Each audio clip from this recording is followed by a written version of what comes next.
कि जो बेवा के हक पे भी हाथ साफ करने से बाज ना आए और पंजाब रेवेन्यू सेटलमेंट जो कमिश्नर हैं उनकी रिपोर्ट के मुताबिक जाती उम्रा की महल के अंदर जो ज़मीन जो है वो हक़ मलकियत साबित ना करने की वजह से नाजायज़ काबज़ीन जो शरीफ ख़ानदान था उसके हवाले से वागुज़ार करने के लिए जब मुतल्लिका महकमे को हदायत जारी की गई तो हाई कोर्ट में और सिविल कोर्ट में और सेशन कोर्ट में मुख्तलिफ रिट पिटिशन्स के ज़रिए स्टे आर्डर लिए गए और जो मुतल्लिका डॉक्यूमेंट्स हैं मलकियत के वो अभी तक जो है वो शरीफ ख़ानदान दिखाने में नाकाम रहा है और अल्टीमेटली ये बेवाओं की, यतीमों की, कमज़ोर पिसे हुए अफराद की प्रॉपर्टीज़ पे कब्ज़ा करने वाला ये कब्ज़ा ग्रुप जो है वो एक और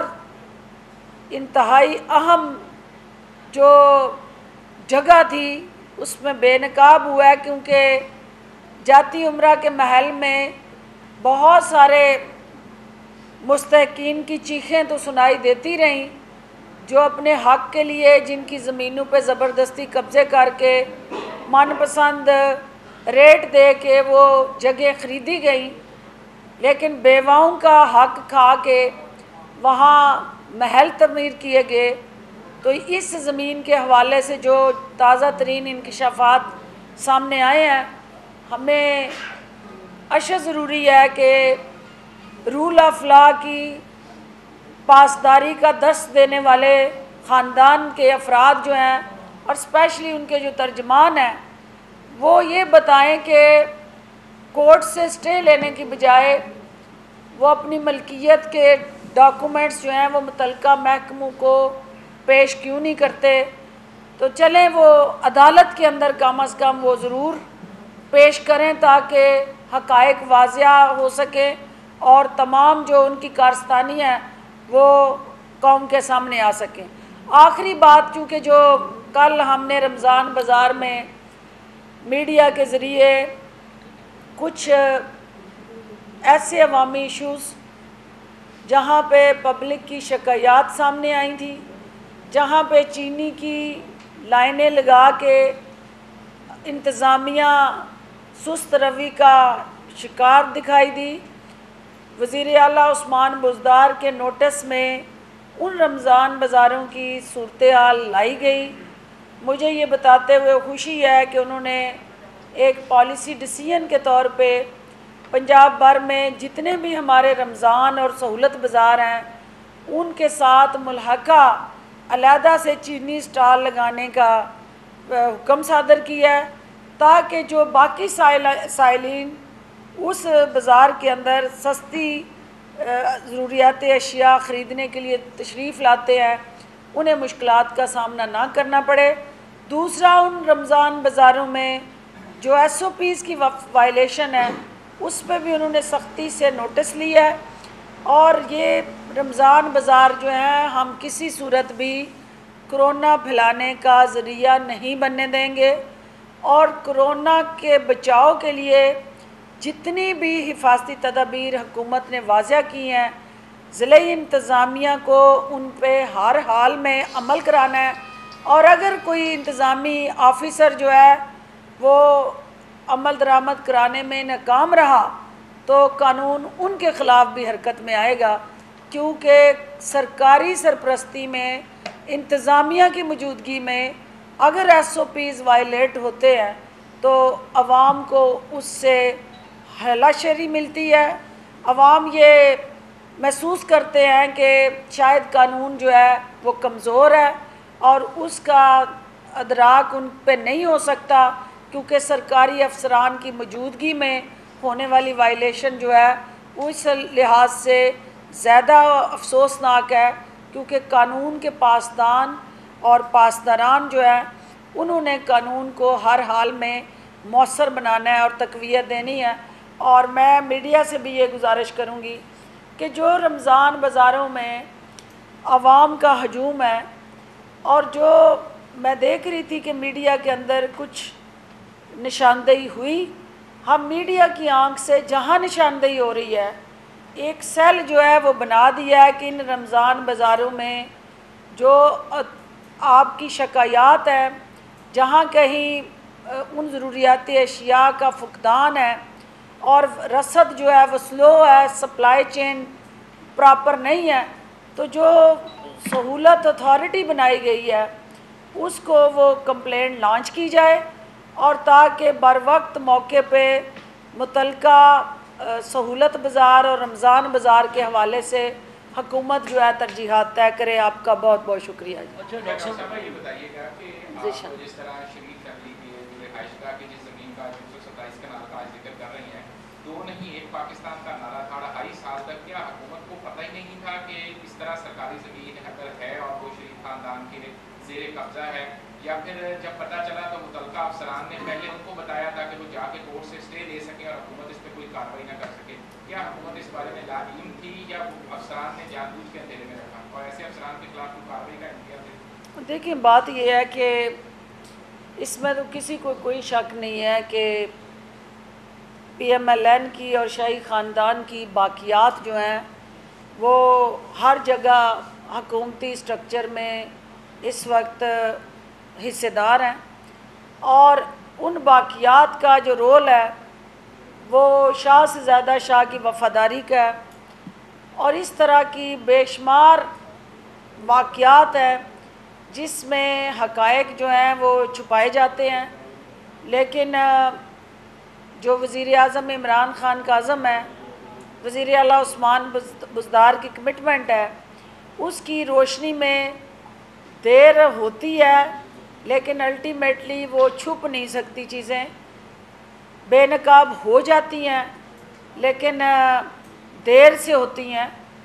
ये भी उसी सिलसिले की एक कड़ी है, क्योंकि जो ज़मीन उनके इस्तेमाल में थी उसको छुपाया गया और आखिर वो बेनकाब हुई। ऐसे अफसरान और अहलकारों को यकीनन होश के नाखून लेने हैं, और ये कानून जो है उसका कोई रिश्तेदार नहीं होता, कानून जो है उसका कोई ज़ाती किसी से ताल्लुक़ नहीं होता। कानून की जो बेरहम एक वार है वो अक्रॉस दी बोर्ड होता है, तो जिनके दिल में अभी भी PMLN की मोहब्बतें मचलती हैं और अंगड़ाइयाँ लेती हैं, और शाही ख़ानदान से वो वफ़ादारियाँ निभाने के लिए हाथ पांव मारते रहते हैं, तो उनके लिए ये बुरी खबर है कि आपको कानून की हुक्मरानी और पासदारी यकीनी बनानी है। ज़िले सुबहानी के फरमानों पे अमल करते करते आप जो हैं वो जेल की सलाखों तक पहुंच जाएंगे, तो जेलों की तरफ रुख करने की बजाय बेहतर है कि आप कानून की तरफ देखें और कानून की ताकत को और ज़्यादा ताकतवर बनाएं, क्योंकि कोई भी चीज़ अब नहीं छुप सकती, क्योंकि हर जो लाहौर हो या पंजाब हो या पाकिस्तान भर में जो ये मैपिंग का सिलसिला है, जो आपकी डिजिटलाइजेशन का सिलसिला है, जो हर तरह से लाहौर को फ़र्स्ट टाइम और बड़े शहरों को हम डिजिटल मैपिंग की तरफ लेके जा रहे हैं, उसमें असल मालिक ने हर हाल में सामने आना है, और असल मालिक को अब आप छुपा नहीं सकते और शाही ख़ानदान को तहफ़्फ़ुज़ नहीं दे सकते। जहाँ जहाँ चोरी हुई है वो बेनकाब होनी है और अल्टीमेटली कानून ने हरकत में आना है। तो जी ये स्कैंडल आ गया है 600 कनाल पर। जी जी, जिस खातून का नाम है वहीदा बेगम, 89 में उसके नाम पर ये जगह ट्रांसफ़र हुई रही थी। 200 कनाल शरीफ फैमिली ने दी है, 400 कनाल पर और बड़े बिग बिग्स बैठे हुए हैं, और ये नहीं, मैं नाम नहीं लेना चाहता, नहीं, और बड़े बिग बिग्स बैठे हुए हैं, और सरकारी डॉक्यूमेंट्स के मुताबिक ये स्कैंडल हज़ारों कनाल पे जा रहा है। इसके ऊपर क्या गवर्नमेंट चीफ मिनिस्टर लेवल पर, क्योंकि SMBR के लोग तो शामिल हैं, 89 से ये इंक्वायरी चल रही है, इस लेवल पर क्या चीफ मिनिस्टर लेवल पर कोई इंक्वायरी इस पर कंडक्ट होगी? 600 कनाल सामने आ चुकी है कि कोई डॉक्यूमेंट्स नहीं थे और बगैर डॉक्यूमेंट्स के जगह ट्रांसफ़र हुई वहीदा बेगम के नाम पर। डॉक्टर साहब इसमें ऐड कर लें कि ब्राउन और ग्रीन एरिया को भी ब्राउन किया गया, फिर ग्रीन किया गया, फिर महल बना, और क्या वजह है कि इतनी गफलत क्यों है हुकूमत की कि पता लगने के बावजूद भी कार्रवाई से कासर है? देखिए, जो आपने बात कही है, हाई साहब ने पहला नुक्ता जो उन्होंने उठाया कि जब ये ट्रांसफ़र की गई, जो कागज़ी ट्रांसफ़र नहीं, ये शाही फरमान से सिर्फ ट्रांसफ़र हुई कि ज़िले सुबहानी ने सिर्फ इशारा किया, ख्वाहिश का इजहार किया, तो ये वहीदा बेगम की ज़मीन जो है वो ट्रांसफ़र उसको हुई, लेकिन ज़िले सुबहानी के इशारे से हुई, और वो उस वक्त चीफ मिनिस्टर थे, और चीफ मिनिस्टर की हैसियत से वो जो असासे बना रहे थे, जो माल पानी इकट्ठा कर रहे थे, वो माल पानी यकीनन उसमें बहती गंगा में बहुत सारे और लोगों ने भी हाथ धोए हुए हैं, और जिस से भी हाथ धोए हैं वो आपको पता है कि एक एक करके उनके चेहरों से भी निकाब उतर रहे हैं, और आवाम के सामने वो तमाम जवाबदेह हैं, हाँ वो कोई कितना भी ताकतवर क्यों ना हो।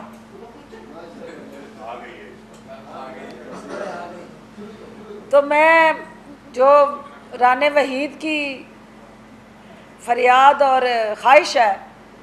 कि भाई जल्द अज जल्द उनको कानून के शिकंजे में लाया जाए, तो मुझे ये बताएं कि 35 साल से कानून का शिकंजा जो है वो जंग आलूद हुआ था और उसको जंग लगा हुआ था। अब अगर उसको तेज़ाब में भगो के जंग उतार के तो उसको चमका रहे हैं साफ़ करके, तो उस शिकंजे को लटकाने के लिए नहीं, दिखाने के लिए नहीं, इनके गलों में टाइट करने के लिए हम उसको अमलदारी के लिए यकीनी बनाने के लिए अपना फ़र्ज़ समझ के ये ज़िम्मेदारी निभा रहे हैं, और इंशाअल्लाह अवाम की, कानून की और ओवरऑल समाज की जो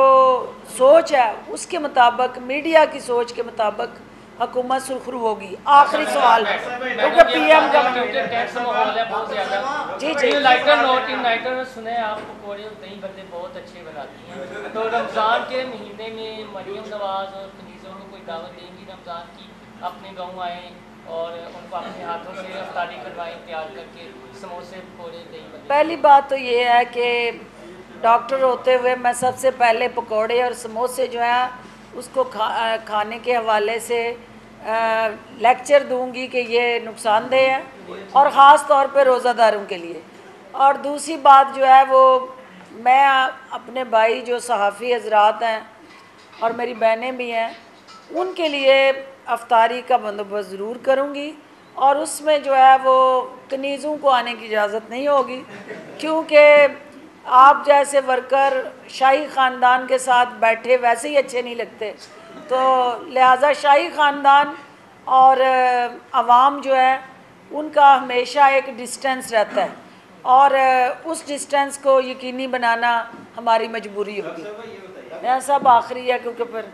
हाँ, ब्यूरोक्रेसी के हवाले से जो है वो हमेशा हुकूमत को शिकायत रही है कि ब्यूरोक्रेसी अपना 100% नहीं है, ठीक है जी, और कुछ जो है वो पिछली गवर्नमेंट से कुछ बहुत ज़्यादा थे अफसरान या उनके साथ भी। अब गवर्नमेंट मिलियंस ऑफ रुपीज़ खर्च कर रही है सस्ता बाज़ार पे, रमज़ान बाज़ार पे, और लेकिन जब इम्प्लीमेंटेशन आती है तो उसमें SOPs और यानी कि इम्प्लीमेंटेशन में लोगों तक बात असल नहीं पहुँचती और वज़ीर आला को एक्शन मिलाकर लेना पड़ता है। तो ये ब्यूरोक्रेसी का किबला कब दुरुस्त होगा या सजा का कोई अमल सख्त किया जाएगा? गोदड़ियों के बिगड़े कभी नहीं सुधर सकते। बहुत शुक्रिया।